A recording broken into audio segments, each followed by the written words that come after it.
Way back before COVID-19, I was tasked with creating a trick-taking game for children aged 6 and up. In October 2023, Zing-a-Zam had its English language release, and I wanted to share the process with you all. This is my third published trick-taking game, and it had rather unusual beginnings.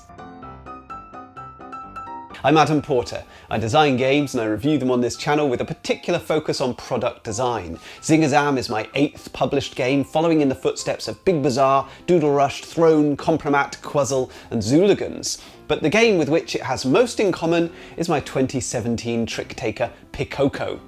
Back in 2014 or thereabouts, I recall seeing a review of a game called Bomb Squad. It was another of those post-Hanabi games where players couldn't see their own cards. At the time, I was really hooked on trick-taking games and particularly enjoying all the wild twists in Friedemann Fries's Stickmeister, where the rules change every round. I lost interest in the review and I got lost in my own thoughts. Could you make a trick-taking game where you couldn't see your own cards?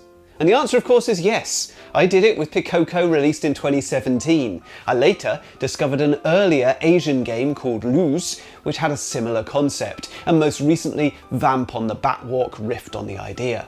Pikoko garnered a lot of praise. It won a couple of gaming awards. But what surprised me was that it caught the attention of some major toy companies. It was even nominated for a prestigious toy award.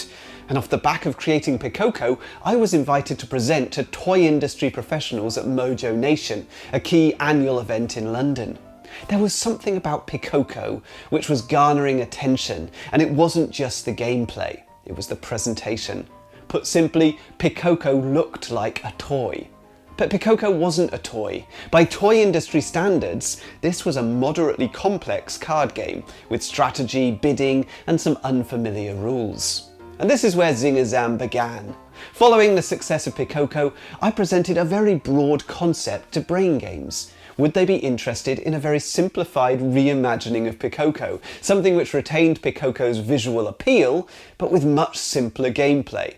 And of course they said yes, and the project came to be known as Pikoko Kids, or Pico Kids for short. My starting point for Pico Kids was to try and define what features of Pikoko would remain and which would be discarded. The key features of Pikoko I determined were as follows. 1. Peacocks. 2. Trick-taking. 3. You can't see your own cards. And 4. You bid on how many tricks you can achieve. Now, Brain Games said everything's up for grabs. Change what you like. The only specification is that it must be designed for 6-year-olds. Well, that made things a little clearer. Feature number 4 needed to go. 6-year-olds were not going to be able to predict the outcome of a round, so bidding was out. I wanted to retain the most iconic feature of Pikoko, a trick-taking game where you can't see your own cards. But Zing-a-Zam would end up dropping most of the other aspects of Pikoko. I wasn't sure about retaining the peacock theme. While it tied in nicely to the original game, it was likely to result in a very similar aesthetic, and I'm not sure Pikoko was well known enough to warrant a direct sequel. I played with various possibilities for displaying the components. What structures could you create with a holder and a bunch of playing cards? Maybe a ship with sails, or a tree with branches and leaves. But I settled on each player having a different animal. And at this stage, the peacock was just one of the 5 characters in the game. The iconic Brain Games penguin was another. And neither of these characters is retained in Zing-a-Zam, but the basic concept remains. Each player represents a single animal engaged in a tournament of wizardry, casting spells to gather points. With a broad theme in place, I started to look more closely at the criticisms of Pikoko shared online. Among the praise for the game, some aspects seem to get commented on time and again by critics. In Pikoko, there's only one hand of cards which you cannot see. It's the one that's in front of you. But when you play cards, they're selected from the holder of the player to your left. So essentially you choose which card your neighbour plays. Now, several players commented that the hand of cards in front of you didn't feel like your hand of cards. In fact, the hand of cards in front of the player to your left feels more like your hand. So I wanted to address this in the junior edition. In Zing-a-Zam, you play cards from your own hand. This makes things a little bit random because you don't have that much information about what card you're playing, but I worked to address this over subsequent tests, and I'll explain how in a short while. I felt like I wanted to delve deeper than simply condensing Pikoko. I also wanted to explore what happens when you strip back trick-taking to its absolute basics. In Zing-a-Zam, each player plays a single card in sequence, and the player of the highest card wins all the cards from the trick, placing them into their scoring pile. So that's essentially trick-taking in its purest form. There's no following suit. In fact, there are no suits, and there's no trumps. Each card in your scoring pile scores 1 point at game end, regardless of its face value. This is super simple stuff. When Brain Games advised that the game had to be played by 6-year-olds, I looked for inspiration from the two greatest card games that I know for that age group. Gamewright's Too Many Monkeys and Sleeping Queens. Too Many Monkeys is a wonderful little card game for young families. I've had success introducing this to kids aged 4 and up. In fact, I've never seen it fail. The most notable thing about Too Many Monkeys is the total lack of decisions involved. It's a package which essentially plays itself. You turn over a card and you do what it says.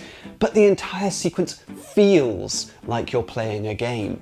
Even with minimal player agency, the package presents basic gaming concepts, taking turns, drawing cards, revealing cards, and a little bit of light-hearted take that.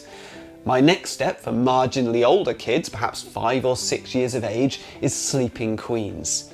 Now, this game has a little more player agency. Your choices actually matter, but the most fun thing for kids seems to be the wide variety of exciting card effects and powers. So knowing very well how much fun young kids have with these games, I was kind of okay with the lack of deep decisions in Pikoko Kids. But I was keen to introduce just a little more agency, 1 or 2 simple decisions to keep older players engaged. And I realised that I could achieve this by turning one of the hand cards to face each player. This means that the player has a choice. Do I play the card I can see, though it's not the highest number, or do I take a chance on one of my unseen cards, which could be a higher number, but could be lower? I wanted the game to have the excitement and personality of Sleeping Queens, and I knew that the easiest way to achieve this was to introduce card effects. And this is where the design process got really fun. There are a few aspects of board game design that are more satisfying than creating a system and then devising all sorts of clever card effects that subvert that system. Rob Fisher and I loved creating the special item cards in Compromat, for example. In Zing-a-Zam, I knew that I needed 8 different powers to correspond to the 8 cards which players held in their hands. The 8 is obviously the best card, it beats every other number, so I wanted to downgrade it a little to balance things out.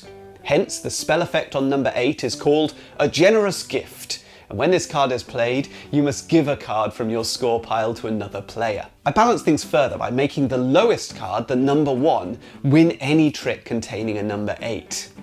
But number 2 now feels pretty weak. So I gave this card the opposite effect to the number 8. Number 2's Daring Darkness spell allows you to steal the top card from the score pile of another player. I wanted the card effects to feel familiar to young players, so I opted for a traditional card effect for number 7, Fantastical Freeze. When you play this card, the next player misses their turn. And while miss a turn isn't utilised much as a mechanism in strategic games in 2023, it's still a staple in the children's market, and the more familiar the powers, steal a card, miss a turn, the easier a game like this is for young players to pick up and start playing. When you play number 6, Paranormal Puppeteer, you get to choose which card your neighbour plays next. And I love how this power references Pikoko. It also gives us another choice in the game. Number 3, Hypnotic Hurricane, increases the choices in the game further. So when this is played, you can turn one of the cards in your hand round to face you, giving you greater knowledge of the cards in hand. 8 cards per player makes for a pretty small deck and a short duration. So I wanted to increase the deck size, but I needed to keep the hand size manageable to ensure that the card holders could be used effectively. So my solution was to add a communal pile of cards, the Cat Companions, which any player can call upon by playing number 4. When you use this spell, you draw an additional card from the companion deck numbered 1 to 8. and add it to your hand facing towards yourself. Finally, number 5 is a magic mirror, allowing you to copy any of the other card effects used in a trick. Now the powers gelled really well together, a nice mix of familiar abilities, interaction between players, and increasing player agency throughout the game. I found that the game worked really nicely even at small player counts. With 2 or 3 players, the game is very short since you don't increase the number of cards in hand, like in many trick-taking games. So I suggested that players might like to play a series of games, with the loser of one game rotating 1 additional card at the start of each subsequent game as a simple catch-up mechanism to keep the competition tight and add progression between games. I showed Pico Kids to Brain Games and they loved it. It was one of the smoothest processes I've ever had pitching to a publisher. There were minimal changes to the game rules from the prototype version to the printed edition. Brain Games also chose the new title for the game. So Zing-a-Zam is a nonsensical word, of course, representing the sort of magic words uttered by wizards and magicians in children's books and cartoons. And the game was on track for a release in 2020. And then the pandemic hit, and everything halted. It was unclear when or if Zing-a-Zam would ever be released, and as the industry started to reopen in 2021, costs had escalated. Shipping and material costs were rocketing, and it became clear that Pico Kids card holders were no longer feasible. The price point was going to be way beyond what a family would be willing to pay for such a simple game, and the necessary box size was going to impact on retail cost and shipping. So Brain Games made the decision to remove the card holders. Now I totally understood the decision. Frankly, it's impossible to disagree with it in the current climate. But it made me uneasy because the starting point with Pico Kids was to make a game with the aesthetic appeal of Picoco, but much simpler. Without the card holders, the game had a much weaker hook, and its success or failure was going to ride entirely on the gameplay. How was it going to stand out? Fortunately, Brain Games found a wonderful Lithuanian artist, Laimas Kudikis, who was illustrating board games for the first time. The artwork they created for Zing-a-Zam is gorgeous, achieving that perfect balance of looking extremely appealing to kids without being so overtly childish that it alienates older players. The characters have so much personality, I just want to be part of their little wizarding world. The gameplay seems to be engaging people too. Brain Games did a small run in the Baltics to test the waters, and the game was successful enough to warrant a bigger English language release in 2023. I'm already receiving messages from those who have played Zing-a-Zam with their families to tell me how much they're enjoying the game. And of course, with a game this light, with simple decisions and full of card effects, it's not going to appeal to the hardcore BGG audience. Brass Birmingham, this is not. Too Many Monkeys has a BGG rating of 5.6, and yet it is the best game for 4 to 6 year olds that I know. A magnificent product. It will be fascinating to see if Zing-a-Zam manages to find its audience over the coming months. But honestly, I'm just delighted to have a sweet, tiny box game which I can share with just about anyone who has kids, and a lot of the less hardcore gamer adults too. It's so easy to teach, it's interactive, it's beautiful to look at, and it's quick to play. I already know what all my friends and family are getting for Christmas.